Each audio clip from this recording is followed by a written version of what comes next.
In the early hours of the morning of June 6, 1944, the final preparations were being made for what would prove to be the greatest test of Allied strength in the whole of the Second World War.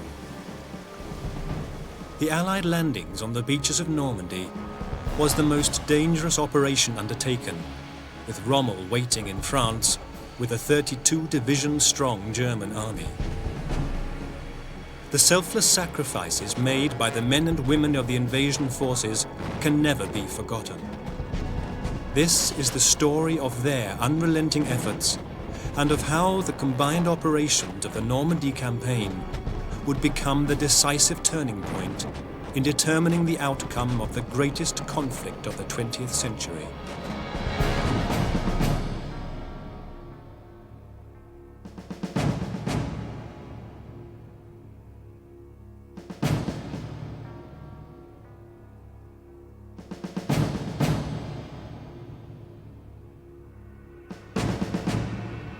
As commander of Allied 21st Army Group, Field Marshal Bernard Montgomery had the enormous responsibility of leading the forces on the ground during the Normandy campaign of 1944. Under his leadership in the Battle for Normandy, the Allies achieved all of their objectives. But in the intervening years, it has become almost fashionable to be critical of Montgomery and the British forces. Together, they have been criticized for lack of aggression, initiative and strategic flair. Well, nothing in battle can ever be clear as to what's going to happen. It has to be a question of reacting to what the enemy did. And I think one of my father's great skills was that although he set out a plan, inevitably, as the battle developed, it had to be constantly altered depending on the circumstances. The evidence from the time makes it abundantly clear that the British forces under Montgomery were playing their part in a very precise strategy for the campaign, which was outlined at a meeting of senior commanders in St. Paul's School, London, on May the 15th, 1944. It was intended that the 4 Allied corps which landed on the 5 beaches on D-Day would penetrate to a depth of about 10 kilometers inland and capture the towns of Bayeux and Caen. By D-Day plus 10, the Allies would have secured the line of high ground running from Saint-Lô to Villers-Bocage. While the British engaged the German forces in a battle which was intended to be fought south of Caen, it was planned that Patton's Third Army would expand southwards in a grand encircling movement designed to trap the German forces, and by D-Day plus 90, the Allies would be encamped along the River Seine and Paris would be in their hands.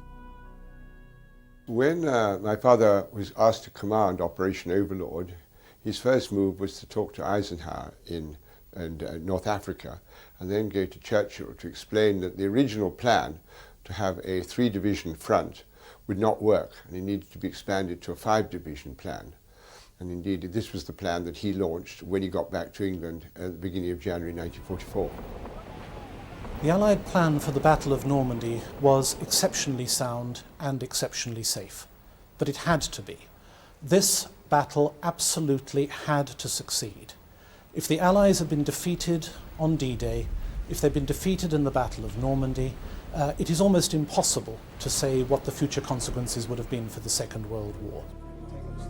Present at the meeting at St. Paul's School, where Montgomery outlined his grand strategy for the campaign, were King George VI,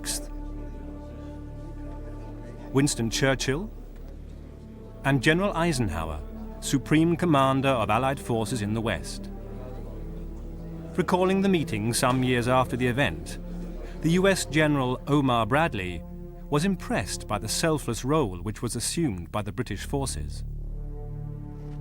The British and Canadian armies were to decoy the enemy reserves and draw them to their front on the extreme eastern edge of the Allied beachheads. While Monty taunted the enemy at Caen, we were to make our breakout on a long roundabout road to Paris. When reckoned in terms of national pride, this British decoy mission became a sacrificial one. for while we tramped around on the outside flank, the British were to sit in place and pin down the Germans. Yet strategically, it fitted into a logical division of labours, for it was towards Caen that enemy forces would race once the alarm was sounded.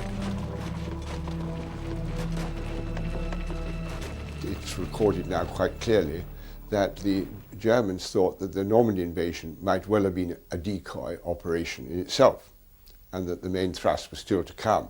So fortunately, they didn't move the big bulk of their forces down there until a bridgehead had been established.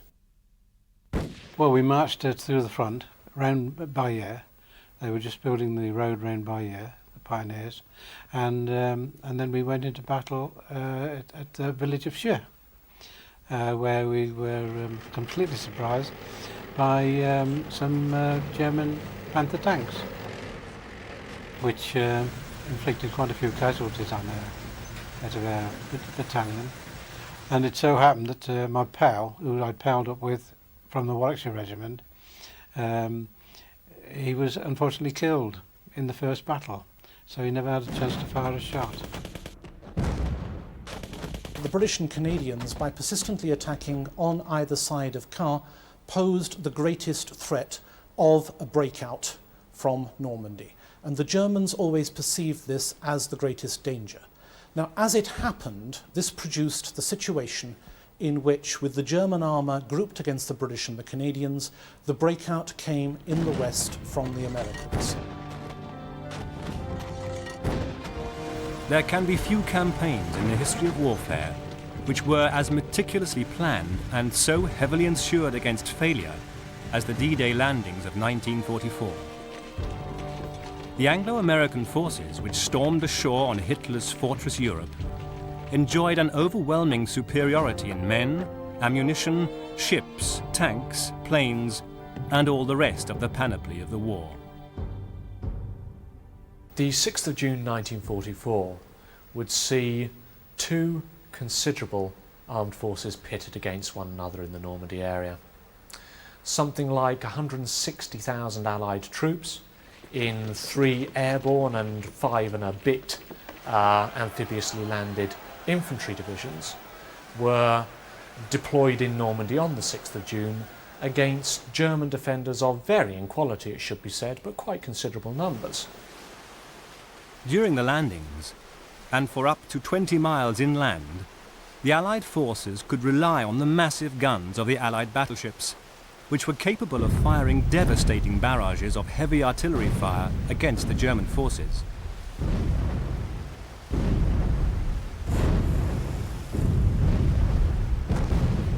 We were bombarding Normandy. We were anchored off Le Havre, and we were bombarding 20 miles inland. We were bombarding Caen, and we were being controlled gunnery-wise by a spotter plane doing the spotting for the gunnery officer on the bridge, who obviously could make the calculations for firing a shot 20 miles away. Nelson was covering us and several other ships, dropping them short at the start, but we got away, well, some of us got away with it, you know. Even for those Germans who had fought in Russia, naval gunfire proved to be a devastating experience, which was shocking in its intensity. The power of the heavy shells from the 16-inch guns of the battleships produced a barrage which was so intense that Tiger tanks, which weighed 56 tons, were flipped onto their sides like children's toys. In the opening days of the Normandy campaign, the Allies could rely upon the support of 9 battleships, 23 cruisers, and 73 destroyers.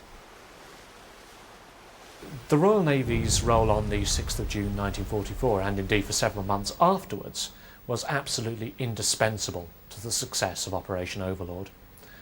Something like 80% of the thousands of vessels that were used during Operation Neptune were in fact crewed by British personnel.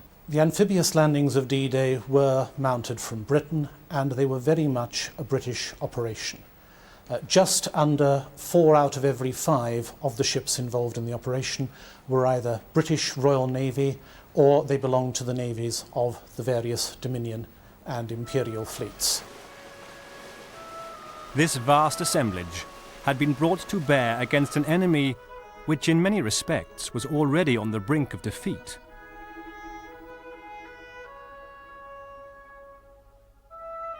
At sea, the Kriegsmarine could do almost nothing to impede the Allied fleet. Of 45 German U-boats ordered to strike at the Allied fleet, 30 were sunk, with only minimal losses in the D-Day armada.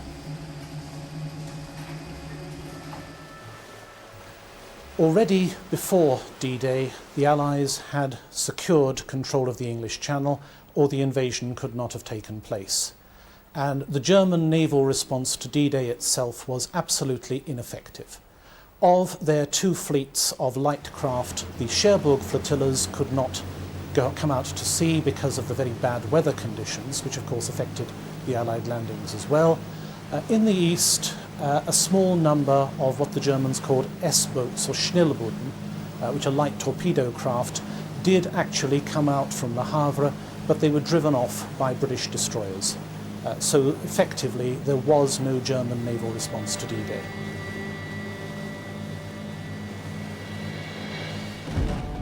On land, the situation for the Germans was, if anything, worse. 4 years of savage warfare in Russia had drained the strength of the German army away.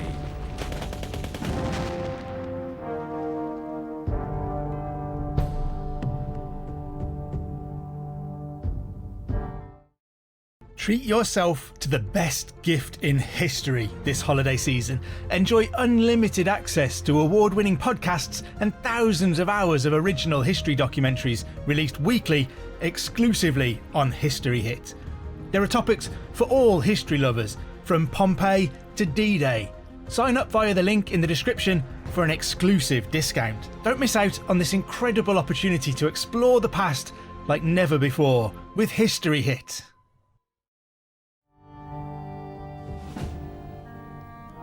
For the duration of the Normandy campaign, only 20% of the available German forces could be committed to the war in the west.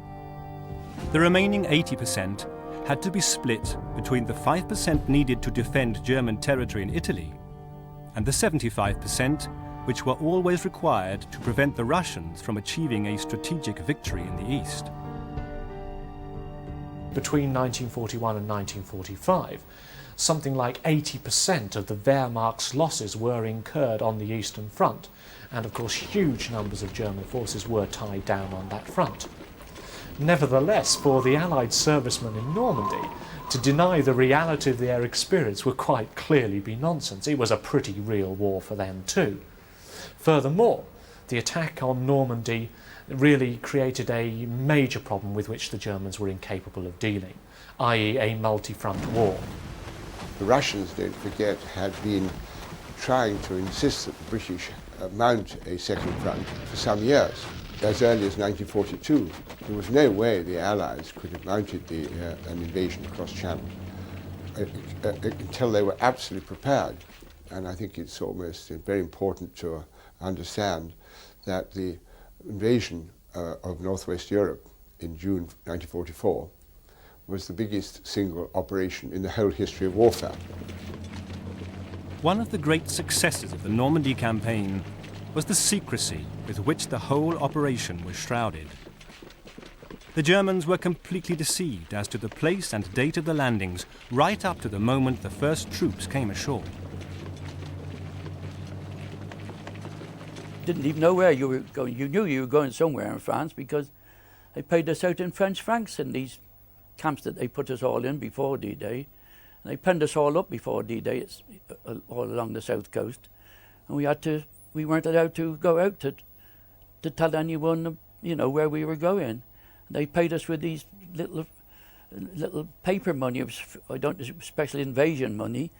And most of the lads in the camp had nothing else to do, so we were playing cards. And so when most of us lost their money, so it was special money for the invasion, you know. The Allies enjoyed the benefits of a steady flow of accurate information on enemy dispositions, which came from the highly efficient Allied spy network, and from the eager efforts of the French resistance, who constantly monitored the German troop movements and passed detailed information on to London.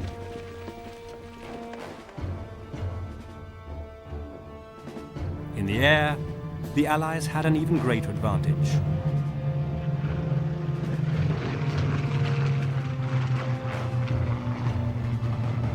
On D-Day itself, 5,000 Allied fighters filled the sky and swept away the 119 German fighters which opposed them.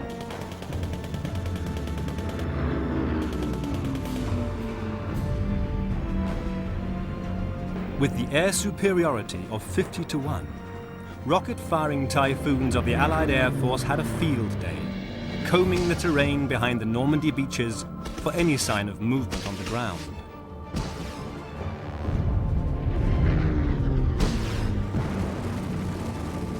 By midday on June the 6th, 1944, Allied fighters were completely unopposed, and in many instances the pilots could no longer find a target. In some cases, there was competition between the Allied fighters to attack the German vehicles which were foolhardy enough to venture onto the roads.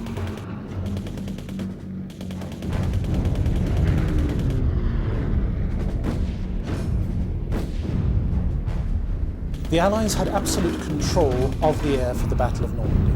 From April 1944, they'd been conducting bombing raids against targets in France, such as railway marshalling yards and bridges, forcing the Germans to commit their fighters to defend these targets, and then engaging fighter to fighter in order to destroy the German forces.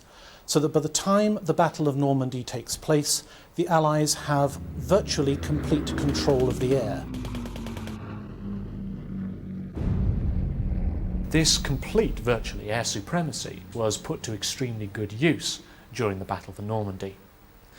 Allied bombers could reduce German beach defences, Allied bombers could cut German lines of communication, thus paralysing the build-up of German forces opposite the amphibiously and airborne landed British and American forces, and of course tactical air support could create absolute havoc for any German unit in Normandy, foolish enough to try to move in strength by day. Newsreels of the period show German vehicles covered in branches in an attempt to disguise any vehicle movements from the air. The crew constantly scanned the horizon for the first signs of the British fighter bombers, which made any movement on the ground an extremely hazardous undertaking.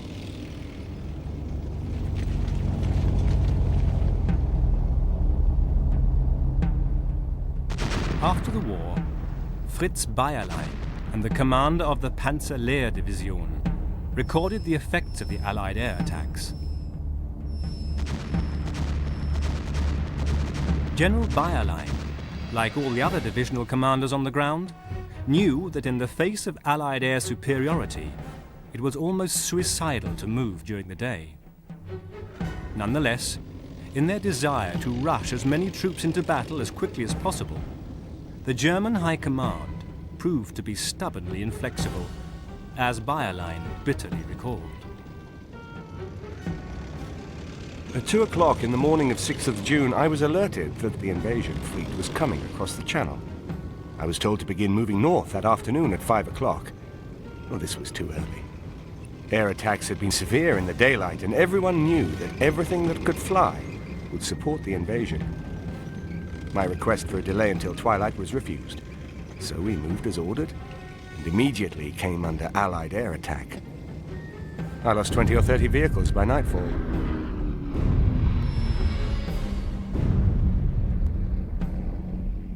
At daylight next morning, the commander of the 7th Army gave me a direct order to proceed, and there was nothing else I could do, so the vehicles moved off, as ordered.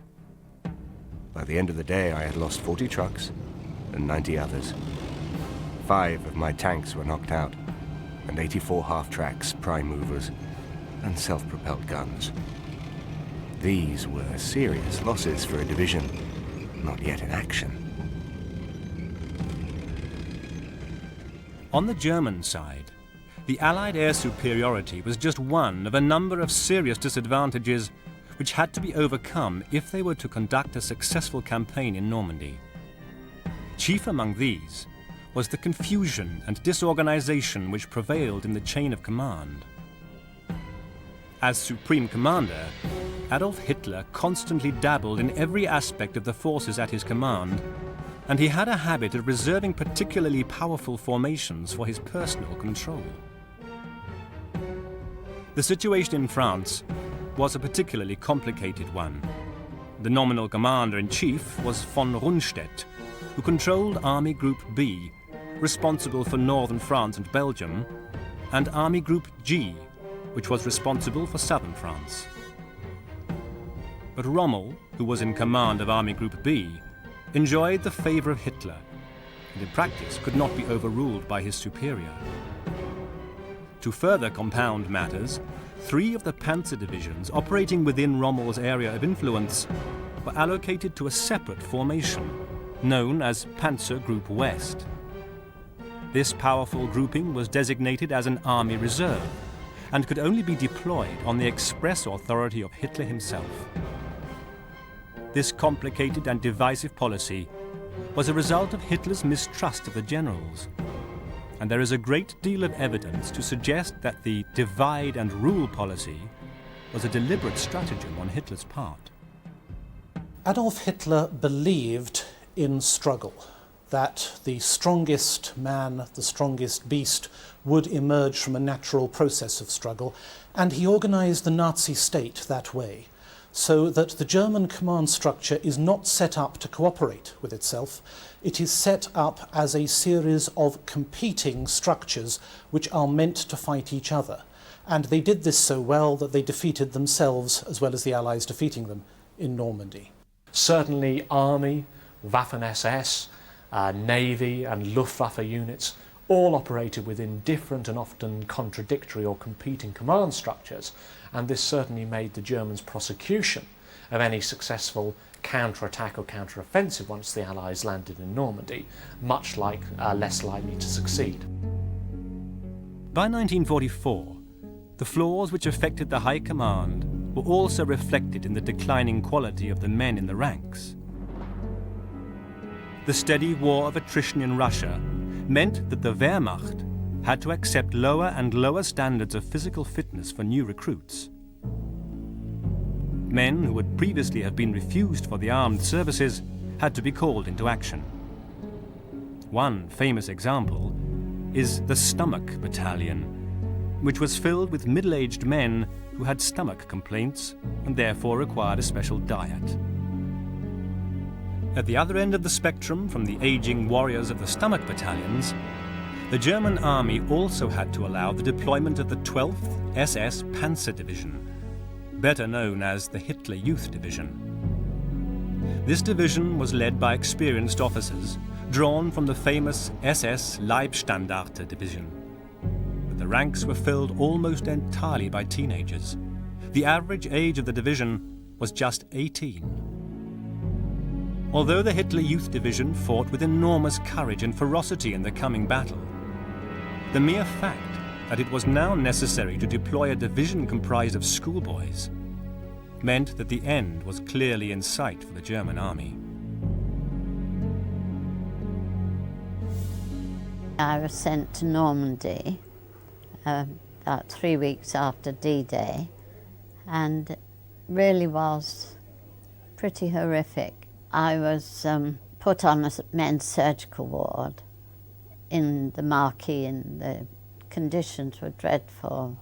Gradually we were getting a great number of German prisoners of war back to the hospital. Very sad to see these young German prisoners of war, boys of about 16, coming in with gangrenous feet and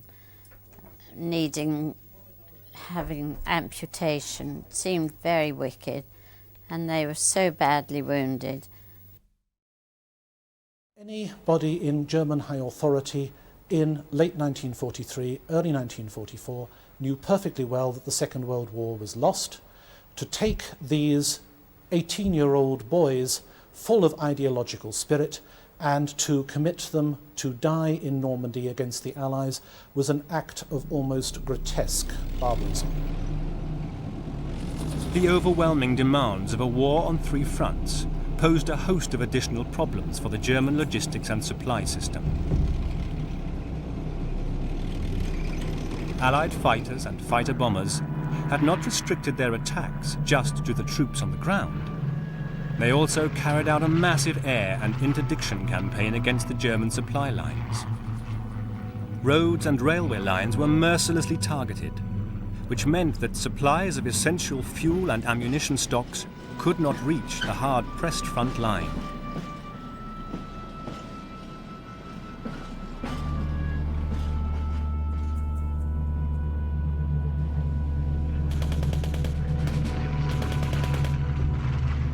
By this stage of the war, Germany was under constant attack by Allied bomber formations, and fuel was already in very short supply.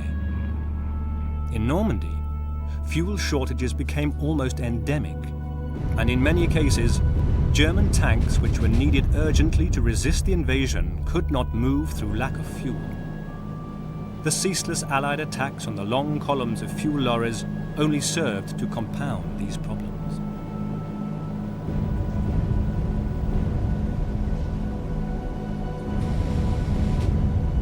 To offset many disadvantages which faced the German troops fighting on the ground in Normandy, they did enjoy some real advantages over the Allies. Many of the panzer divisions which would be used to face the Allies had a strong core of battle-hardened, experienced troops who had already seen 4 years of brutal warfare. This experience gave them the mental toughness which would serve them in great stead during the coming battle.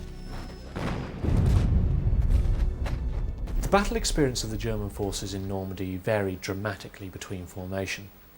Some units, for example the 1st SS Panzer Division, the Leibstandarte, were extremely experienced and battle-hardened and indeed well-equipped. Others, for example the 12th SS Panzer Division, the Hitler Youth Division, were very well equipped but utterly inexperienced. Many of the German divisions, of course, fell somewhere in between these two. Well, German forces had had a great deal of battle experience. I mean, they had fought very professionally on both fronts for a very long time. So indeed had the British. The interesting, I think, aspect of this is that the American forces, who played such a vital part, of course had much less battle experience, which I always feel is probably one of the reasons why my father assigned them the breakout role rather than the holding role in the initial stages of the operation. The German forces also enjoyed a very real superiority in the quality of their tank forces. Not only were the crews hugely experienced and battle-hardened by years on the Russian front, the tanks themselves were far better than those used by the Allies. In particular, the Tiger, Panther, and the new King Tiger tanks could all engage Allied tanks at much longer ranges than those at which the Allies could fight back.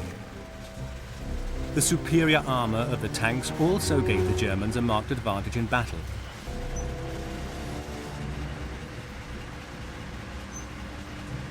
Time and time again, Allied tank soldiers described that disheartening experience of seeing their own shells bounce off the armour of the German tanks. This disparity in quality was to have a very real impact on the coming battles. An officer came and said, there's a tank alarm. He said, there are 3 tanks advancing towards us. And he said, we want Piats. So he said, you've got one. So he said, you can have the one coming up the centre. So I found myself a position and positioned me and waited for this tank to come up the centre. Well, a tank did come up. It was a Tiger tank, a huge thing. So I said, right to the loader, come on, this is our target. We'll get this fella. And so the loader came up and loaded the Piat, and I fired about 4 shots at him. It didn't seem to make much impression, but on the 5th shot, the loader's hands were shaking, and he didn't get it loaded in properly. And so I had to get up from my position, load it, before I could get back again to fire it. And the tank spotted me, turned his gun straight round at me, an 88mm gun, fired it at the same time that I fired at him. And there was the enormous flash, and then I was wounded as the shell landed on my left side. I feel throughout the entire war that we were generally always fighting with inferior equipment. And I think this is one of the demonstrations of the skill of both the Allied command and the qualities of the British soldier, that despite the fact that we had inferior equipment in many cases, that we were able to succeed. The actual events of the D-Day landings themselves have little impact on our story, save to say that most of the Allied objectives were achieved on that crucial first day, with one major exception: the capture of Caen.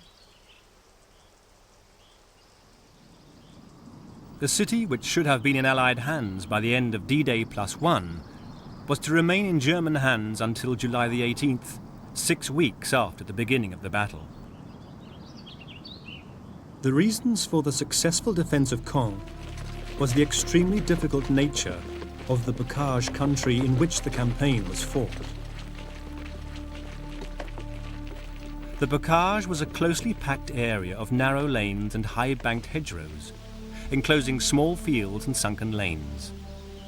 It proved to be ideal defensive terrain, where anti-tank guns and machine gun nests could be concealed until the last possible moment.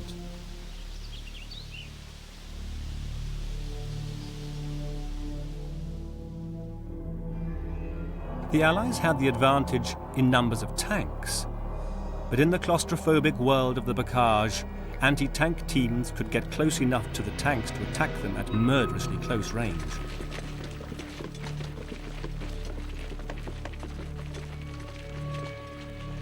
This German newsreel footage, taken by a war reporter in the front line, shows the German grenadiers stalking Allied tanks. First of all, they allowed the leading Sherman tanks in the Allied column to pass their position before the move to destroy a fourth vehicle.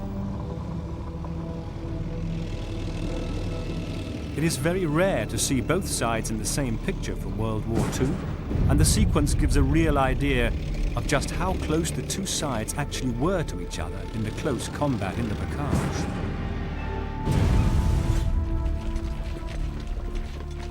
In this difficult environment, the advantage was with the defender, and the Bocage soon became known to the Allies as the Green Hell.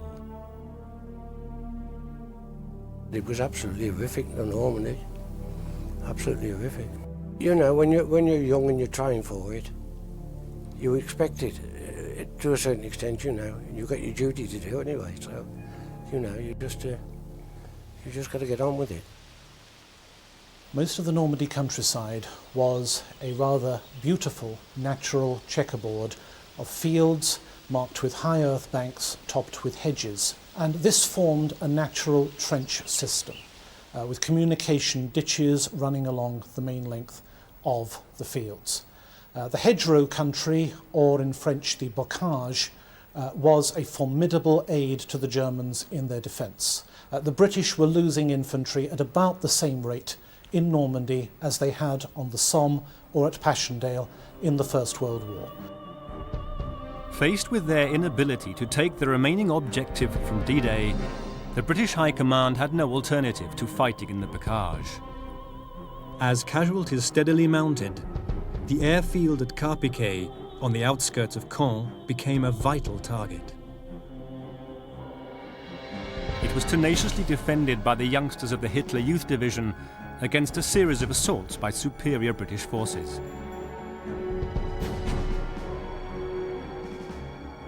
These youngsters were disdainful of the traditions of the established SS divisions of the German army, and for their divisional symbol, they adopted the German runics, but arrogantly placed it over the key symbol of the veteran SS Leibstandarte Division in a challenge to the experienced members of the most senior SS division, who now knew that they had a younger rival for the mantle of the Third Reich's leading fighting formation. The Hitler Youth Division performed very well in battle, but the High Command must have taken a dim view of their habit of painting their girlfriends' names on their tanks, in preference to the approved divisional numbering. Under incredibly difficult circumstances, the Hitler Youth Division fought so well that their commanders had little choice but to turn a blind eye to this breach of the regulations. In an attempt to outflank these stubborn defenders at Carpiquet, Montgomery dispatched his highly experienced 7th Armoured Division, the Desert Rats, to make a broad sweep south of Caen, which was scheduled to begin on June the 12th. The attack was aimed at the small town of Villers-Bocage, and it was here that one of the most famous tank actions of the war would be fought. The Allied spearhead was halted and almost single-handedly destroyed in a fierce battle through the streets and fields surrounding Villers-Bocage by German Tiger tanks of the 101st Heavy Battalion, led by the famous tank commander Michael Wittmann. At Villers-Bocage, the British were looking for a quick and relatively cheap way round to the south to free Caen. They were taking a risk. Wars are won and battles are won by taking risks. On this occasion, the risk didn't work.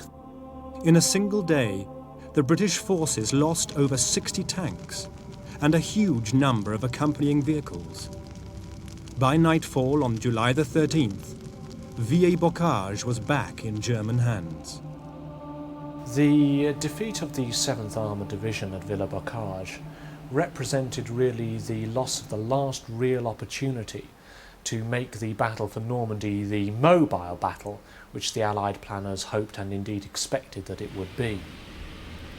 During the last 3 weeks of June, as British casualties climbed, Montgomery knew that something had to be done to break the stalemate around Caen.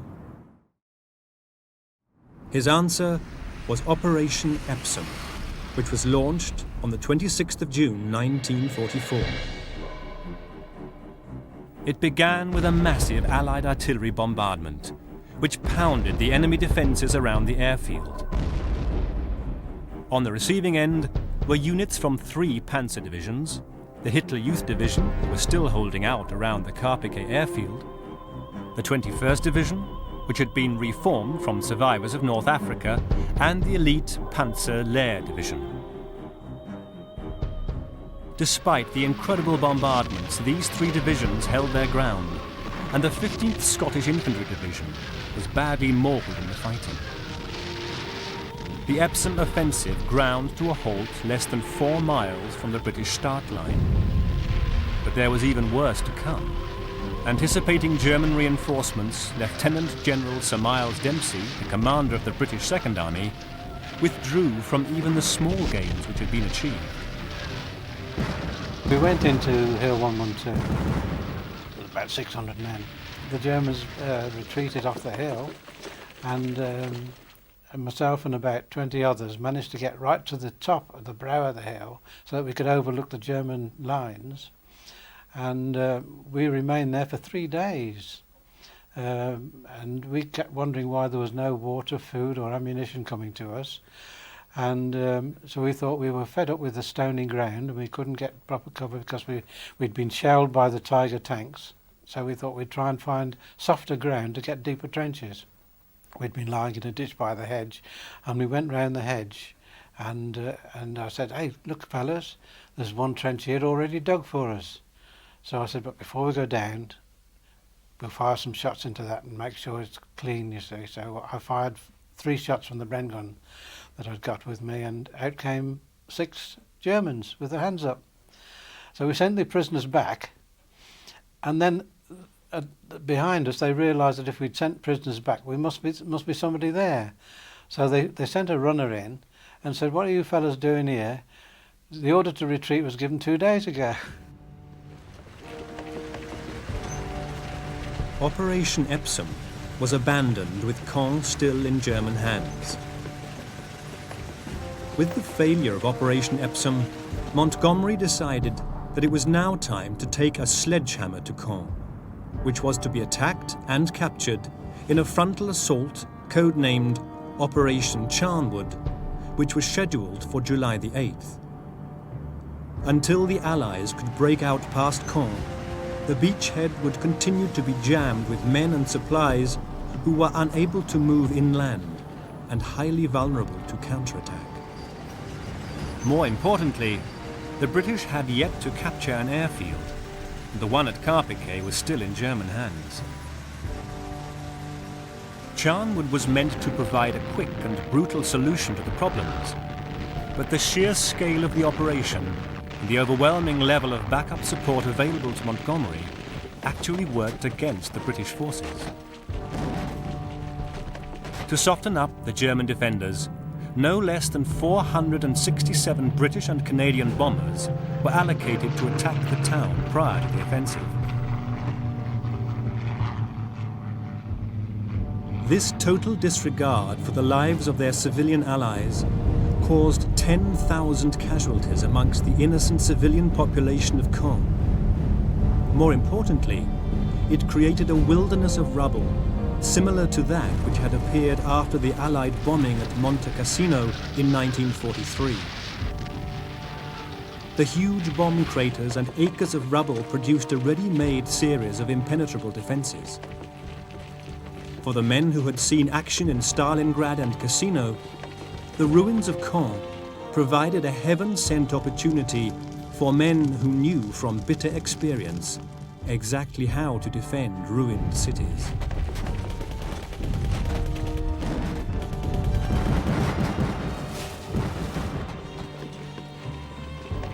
Once again, the attack had to be called off in the face of huge British casualties. But this time, there was at least one glimmer of consolation. The Royal Winnipeg Rifles had finally succeeded in capturing the airstrip at Carpiquet and eliminating the garrison from the Hitler Youth Division. Operation Charnwood was successful in the sense that the northern part of Caen was captured, and to describe it as a failure is therefore again unfair. Having said that, Operation Charnwood was again something of a mismanaged battle from the British point of view. The German defences were not really hit by the British and American bombing for the simple reason that fear of dropping bombs on British and Canadian forces meant that the bomb line was pushed far to the south of the German positions. Despite this moderate success, Montgomery was now the recipient of some worrying news from London.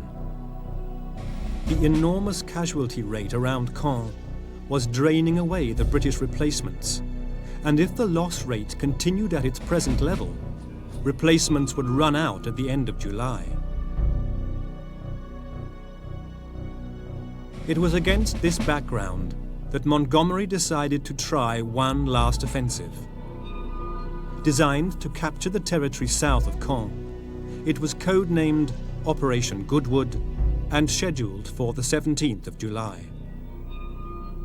Operation Goodwood was a massive attack involving all 4 British and Canadian corps in Normandy.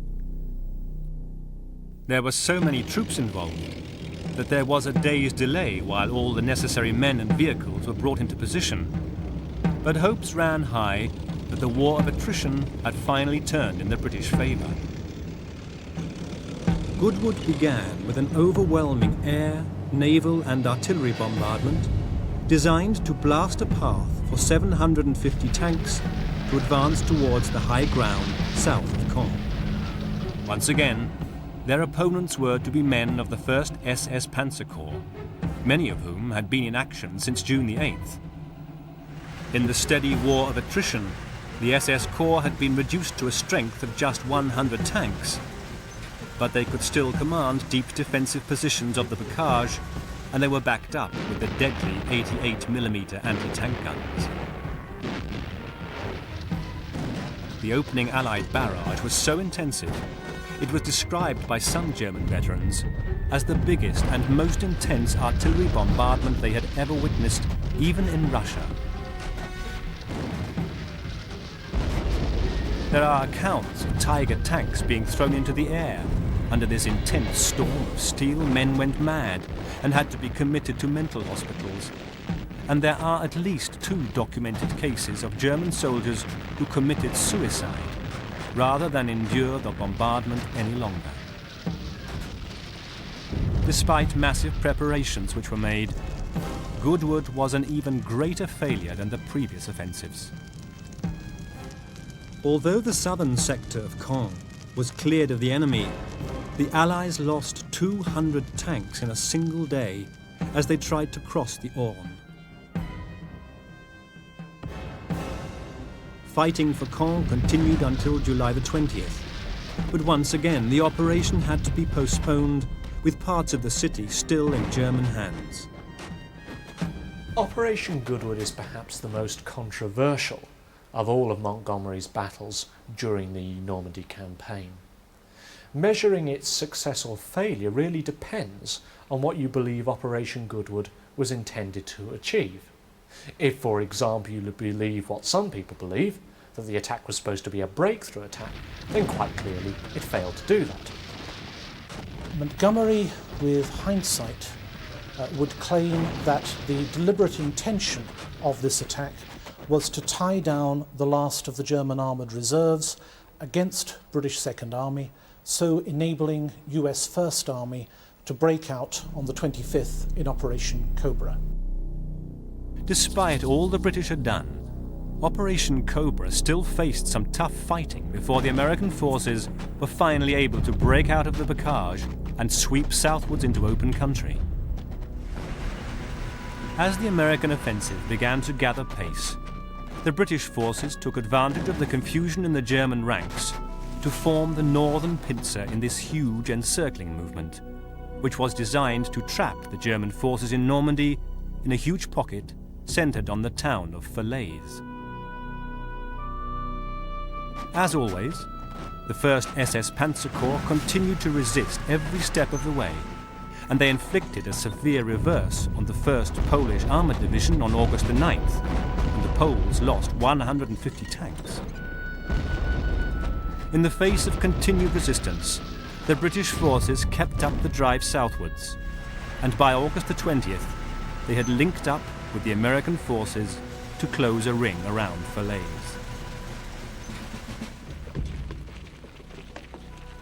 Although 40,000 German troops had managed to escape before the pocket was closed, 60,000 remained trapped inside, along with the bulk of the German armour. It was now that the Allied Air Force swept in for the kill. Led by squadron after squadron of rocket-firing Typhoons, they pounded the densely packed columns of German troops as they struggled to free themselves from the Allied trap. The scene of carnage in the retreating columns is almost impossible to describe, and 10,000 Germans died in the incessant air attacks. 50,000 more were taken prisoner. We was up at Caen, and we watched one of the biggest air raids what was ever made on the Falaise forest. At night time, it was a continually artillery barrage bombing this or shelling this forest. And at daytime, I looked outside about 6 in the morning, and in the distance it looked just like a lot of crows coming towards us. There was absolutely hundreds and hundreds of 4- and 2-inch bombers and fighter escorts coming over. And we stood and watched the bombs drop out. And this went on for 12 hours continually. We went up with the Canadians then to go to support those, and the people came out alive. Now how they ever came out alive, we don't know. These men represented the remains of 40 German divisions which had been destroyed in the battle for Normandy. 4/5 of the German army which had been committed to the campaign in Normandy had been destroyed.